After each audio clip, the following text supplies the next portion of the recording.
देखिए, आज की हमारी कहानी दिल्ली के एक पुलिस कॉलोनी की है। पुलिस कॉलोनी वो होता है जो कि पुलिस स्टेशन जो ऑफिसर्स होते हैं, तो उनके उनके परिवार के रहने के लिए एक कॉलोनी बनाई होती है। तो ये कहानी वही की है, दिल्ली की। तो इस कहानी के जो मेन किरदार है वो है नेहा। नेहा, उनके फादर एक बिजनेसमैन है जो कि बिजनेस करते हैं उनके शॉप पे। दूसरी उसकी माँ जो कि SI है, सब इंस्पेक्टर है दिल्ली पुलिस में। और ये इन्हीं के SI है, इसी की वजह से पुलिस कॉलोनी में वो उनके परिवार रहते हैं। तो नेहा की एक छोटी बहन, उसके माता पिता और नेहा पुलिस कॉलोनी में रहते हैं। इनके बाद जो SI है वो देखिए पार्लियामेंट थाना, उसी में वो पोस्टेड है। कहानी है साल 2009 की है। साल 2009 में ये जो नेहा है उसकी MBA सॉरी उसकी पढ़ाई कंप्लीट हो जाती है, ग्रेजुएशन की। और ये पढ़ाई वो ग्रेजुएशन अपना दिल्ली यूनिवर्सिटी से करती है। इसके बाद उसका आगे का प्लान होता है कि हम MBA करिए। तो आगे की पढ़ाई के लिए वो अपना काम करते हैं, जो प्रोसेस होता है वो करती है। तो देखिए, सब कुछ इनके घर में सही चल रहा था। तारीख आती है 8 दिसंबर 2009। घर पे नेहा है, पुलिस कॉलोनी में जो उसका घर है वहाँ पे नेहा है, उसकी एक छोटी बहन है। उसके पिता शॉप पे है अपना, जो कि उनका बिजनेसमैन थे। उनकी माँ अपने काम पे ड्यूटी पार्लियामेंट थाना में है। तो लगभग समय शाम का 6 बजे होता है, वो मतलब फादर अपने शॉप से वापस आ जाते हैं। इसके बाद कहते हैं कि मैं जा रहा हूँ तुम्हारी माँ को पिक करने के लिए थाने से। जबकि इनका डेली का रूटीन था कि उसकी माँ को, नेहा की माँ को, वो डेली पिक किया करते थे। इधर शाम का वो वक्त होता है उसका कोचिंग का, उसकी बहन जो छोटी है कोचिंग का वक्त होता है। तो उसकी छोटी बहन कोचिंग के लिए निकल जाते हैं, पिता माँ को लेने निकल जाते हैं। लगभग 5-6 बजे के बीच की बात है। और इधर पिता उसकी माँ को, नेहा की माँ को लेके आते हैं वापस घर। घर में एंट्री लेते हैं, वो देखते हैं तो उनको चौंक जाते हैं। वो देखते हैं कि सामने दरवाजा खुला है, सारा दरवाजा खुला है घर का। फिर वो चिल्लाते हैं बेटी नेहा, बेटी नेहा। लेकिन सामने से कोई रिस्पॉन्स नहीं आता। अब पिता घबरा जाते हैं कि आखिर हुआ क्या। फिर तमाम घर के कमरों में वो छानबीन करते हैं, देखते हैं कहाँ गई बेटी। अब कोई रिस्पॉन्स आ नहीं रहा, कहीं वो दिख नहीं रही। तमाम जो इधर उधर खोजते हैं, भटकते हैं, लेकिन कुछ मिलता नहीं, उनकी बेटी मिलती नहीं। अब सोचते कि आखिर 1.5 घंटों में 2 घंटों के बीच का जो गैप था, जो पिता गए थे माँ को लेने, उस बीच बेटी गई कहाँ। अब देखो, उन्हीं के पीछे कंपाउंड था, घर के पीछे एक कंपाउंड था। तो उसी कंपाउंड से कुछ जलने की बू आती है। तो पीछे जाते हैं तो देखते हैं, अब रात का थोड़ा समय हो जाता है उस वक्त तक। तो पीछे देखते हैं तो कुछ जल रहा है। लगता है कुछ मतलब रद्द जल रहा होगा। लेकिन जाके जब देखते हैं करीब, तो पता चलता है उनकी बेटी नेहा जल रही है उस आग में। अब माता पिता के होश उड़ जाते हैं, वो चिल्लाते हैं। तमाम जो कपड़े होते हैं, जो चीजें होते हैं, देख के पता चलता है कि नेहा जल रही है। अब तमाम जो मोहल्ले वाले होते हैं वो आते हैं, आग को बुझाने की कोशिश करते हैं। इसके बाद अब जबकि मामला एक SI की बेटी का है, ऊपर से वो दिल्ली पुलिस के पुलिस क्वार्टर में, पुलिस कॉलोनी में रहती हैं। तो मामला काफी सिंसियर था, तो पुलिस फौरन मौका वारदात पे पहुंचती है। बॉडी को कलेक्ट करके पहले डॉक्टर के पास भेजा जाता है कि इलाज करवाने के लिए। लेकिन अफसोस कि डॉक्टर तक पहुंचते डॉक्टर उसे डेड घोषित कर देते हैं। अब एक बहुत ही बड़ा मामला है कि एक SI की बेटी के साथ हुआ क्या। तमाम मोहल्लों वालों से पूछताछ की जाती है। इधर जो वहां पे आग जली थी वहां पे कुछ चीजें मिलती है। पहला इंग्लिश में लिखी गई एक लेटर, कह सकते हैं जला फटा, आधा टूटा फूटा लेटर। कुछ लेटर बोलिए, कुछ लिखा हुआ था उसमें, लाइन कुछ लिखी हुई थी, लेकिन पूरा दिख नहीं रहा था। दूसरा कि एक माचिस का डब्बा मिलता है। और तीसरा कि एक बोतल मिलता है जिसमें अंदाजा लगाया जाए कि, कह सकते हैं किरासन तेल या मिट्टी का तेल था। ये सब तमाम चीजें देखने के बाद मोहल्ला वालों से पूछताछ की जाती है। तो मोहल्ला वाले बोलते हैं कि हमने किसी को आते हुए नहीं देखा, नेहा को किसी से बात करते हुए नहीं देखा। और ये मामला क्लियर सुसाइड का लग रहा है कि शायद बेटी ने सुसाइड कर लिया किसी रीजन से। क्योंकि बोतल, एक शीशी प्लस माचिस का डब्बा, और तो और ये जो पर्चा है वो। इसके बाद अब पुलिस अपना तहकीकात शुरू करती है, तमाम मोहल्ला से पूछताछ करती है, सख्ती से पूछताछ करती है। लेकिन सैकड़ों मोहल्ला के हर एक शख्स से पूछने के बाद भी कुछ पता नहीं चलता।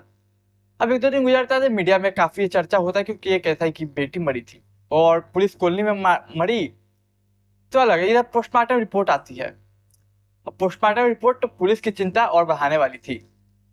पोस्टमार्टम रिपोर्ट में एक क्लियर मर्डर था कि किसी ने इसे गला दबा के मारा है। और जिसने भी मारा है बहुत बेदर्दी से मारा है। मतलब कि उसने मारा तो सबसे मतलब गला दबाने से पहले उस लड़की को बहुत बुरी तरह से टॉर्चर करके मारा गया। उसे बहुत गुस्से में और नफरत से मारा गया है, उसके बाद उसे गला दबाया गया है। और उसके बाद उसे जलाया गया है। जो भी शख्स, जो भी कातिल है, वो बहुत नफरत करता था इस लड़की से। अब ये मामला खुलते ही पुलिस जो थी काफी प्रेशर में आ जाती है, क्योंकि वहाँ की मीडिया काफी न्यूज चलाने लगते हैं। जब एक लड़की पुलिस कॉलोनी में सेफ नहीं है तो देश की जनता, दिल्ली के लोग कैसे सेफ रहेंगे। अब ये मामला देखिए, लगभग कुछ समय गुजर जाते हैं, बड़े सीनियर्स को इन्वॉल्व किया जाता है, सीनियर्स को। अब सीनियर्स को इन्वॉल्व करने के बाद भी ये केस सॉल्व नहीं होता, ना ही पता चलता है। तमाम कोशिशें की जाती है, तमाम लोगों से पूछताछ की जाती है, तमाम सीसीटीवी कैमरे खंगाले जाते हैं, लेकिन कुछ सस्पेक्ट मिलता नहीं। अब लगभग 1 महीने गुजर जाते हैं। 1 महीने 1.5 महीने बाद ये केस डिस्ट्रिक्ट पुलिस के पास रहती है, और डिस्ट्रिक्ट पुलिस इस केस को क्राइम ब्रांच के हवाले कर देती है। लगभग 1.5-2 महीने हो जाते हैं, और लगभग 1 महीने बाद डिस्ट्रिक्ट पुलिस का 1 महीने के अंदर डिस्ट्रिक्ट पुलिस बच जाती है। अब मामला 1 महीने बाद 8 दिसंबर 2009 को कत्ल हुआ, और 1 महीने बाद, लगभग 1.5 महीने बाद, ये मामला क्राइम ब्रांच के पास गया। अब क्राइम ब्रांच अपने तरफ से ये देखती है। अब जो क्राइम ब्रांच की दिल्ली पुलिस है, वो सबसे पहले अब पूछताछ करती है, इंक्वायरी फिर से करती है, री इन्वेस्टिगेट करती है, मर्डर देखती है कि मर्डर है, क्योंकि पोस्टमार्टम रिपोर्ट में मर्डर है, तो फिर से री इन्वेस्टिगेट करती है, सबसे पूछताछ करती है। लेकिन देखिए, कुछ पता नहीं चलता। फिर सभी के बयान की यही, किसी को आते जाते देखा नहीं गया, ये नहीं है।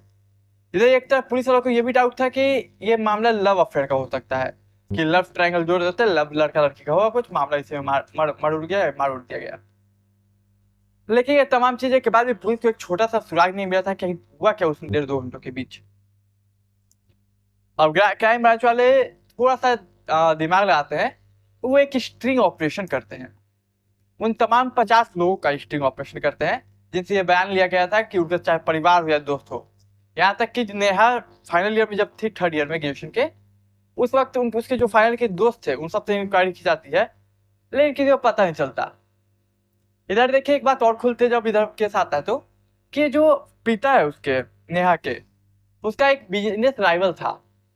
हाँ, वो कुछ दिनों से कुछ समय से धमकी दे रहा था कि पैसे दो, कुछ नहीं तो मैं कुछ कर दूंगा, मतलब वही धमकी दे रहा था कुछ करने का, और पैसे नहीं दोगे तो। लेकिन उसके पिता इग्नोर कर रहे थे। तो वो जो शख्स था उसको भी ट्रैक किया जाता है, ट्रेस करने के बाद पकड़ा जाता है, और उसे डायरेक्ट पूछा जाता है कि तुम हो सबके पीछे। सख्ती से पूछताछ किया जाता है, लेकिन कोई ऐसा एविडेंस नहीं मिलता कि साबित हो कि इसका नेहा के पिता का राइवल ही उसका कातिल हो। इधर अब पुलिस स्टिंग ऑपरेशन करती है। स्टिंग ऑपरेशन में तमाम 50 लोगों को, लगभग 50 लोगों का स्टिंग ऑपरेशन होता है, ऑडियो और वीडियो के साथ। तमाम इन्वेस्टिगेटर फिर पूछताछ की जाती है कि क्या देखा, नहीं देखा, क्या पता है नेहा के बारे में। इसके बाद ह्यूमन एक्सपर्ट को, यानी कि जो थोड़ा साइकोलॉजिकल चीज देखते हैं, ह्यूमन एक्सपर्ट को दिखाया जाता है कि देखिए इनके चेहरे का फेशियल एक्सप्रेशन, जब नेहा का नाम लिया जा रहा है और नेहा के बारे में बातें हो रही है, तो उसका फेशियल एक्सप्रेशन नोट करके बताइए कि क्या किसी पे आपको डाउट है कि कुछ अलग बदला हो, चेंज हो। लेकिन देखिए, तमाम चीजें करने के बाद भी कुछ मतलब मिलता नहीं है। सभी बोलते हैं कि कुछ ऐसा है नहीं किसी में, सबका स्टेटमेंट नॉर्मल है, कोई का ऐसा रिएक्शन है नहीं कि जिससे पता चले या कोई डाउट हो। देखिए, पुलिस को इन सारी तमाम चीजें तो नहीं मिलती कि कौन कातिल है, लेकिन 3 सस्पेक्ट मिलते हैं। पहला कि नेहा का कोई बॉयफ्रेंड होगा, उससे मतलब जो फ्रेंड था क्लोज, उससे पूछताछ की जाती है, लेकिन कोई सबूत नहीं मिलता। दूसरा, जो बिजनेस राइवल था उसके फादर का, उससे, लेकिन सस्पेक्ट ही रहता है। और तीसरा एक और व्यक्ति था, लेकिन तीनों से पूछताछ करने के बाद एट द एंड यही कि कुछ मिलता नहीं है कोई ऐसा सबूत कि उसको दोषी ठहराया जाए। अब पुलिस ने लगभग हर तरीके से कर ली, यहाँ तक कि मैं बता दूं आपको, नार्को टेस्ट भी करवाया गया था कुछ लोगों का। लेकिन नार्को टेस्ट कुछ लोगों का करवाने के बाद भी इस चीज का क्लियर कोई सच बोलता नहीं है, कुछ उगलता नहीं है। और पुलिस वाले तमाम, ये क्राइम ब्रांच पुलिस सभी कोशिश कर लेते हैं, लेकिन नेहा का कातिल कौन है ये मिलता नहीं है। और देखिए, कत्ल होता 8 नवंबर 2019, लेकिन अब तक इस नेहा जिंदल की कातिल का पता नहीं चला है। क्राइम ब्रांच का कहना है कि अभी लगभग रिसेंट लास्ट जो इन्फॉर्मेशन थी, 2019 या 22, एग्जैक्ट मुझे नहीं ईयर याद है, 19 या 22 में क्राइम ब्रांच ने कहा था कि हम अभी भी नेहा जिंदल का केस खुला हुआ है, अभी भी हम उस पर इन्वेस्टिगेशन कर रहे हैं, और ऐसा नहीं कि हम उसे भूले हैं, इस केस को हम छोड़ेंगे नहीं, सॉल्व करके रहेंगे।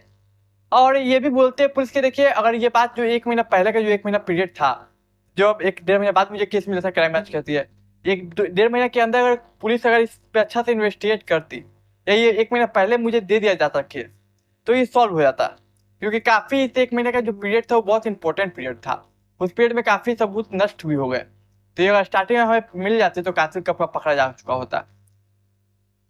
लेकिन देखिए, सवाल सबसे बड़ा यह है कि एक पुलिस कॉलोनी में एक लड़की जो कि उसका कत्ल हो गया और किसी को भनक तक नहीं, कोई चीख नहीं, कोई आवाज नहीं, किसी ने कुछ सुना नहीं, किसी ने कुछ देखा नहीं। तो देखिए, यही थी हमारी आज की कहानी। उम्मीद करता हूँ आपको कहानी पसंद आई हुई। एक अनसॉल्व कहानी थी, मैं मानता हूँ, लेकिन तो बताइए आपकी क्या राय है। और मैं आज के लिए अलविदा लेता हूँ, मिलूंगा एक नई कहानी में, तब तक के लिए मुझे दीजिए इजाजत।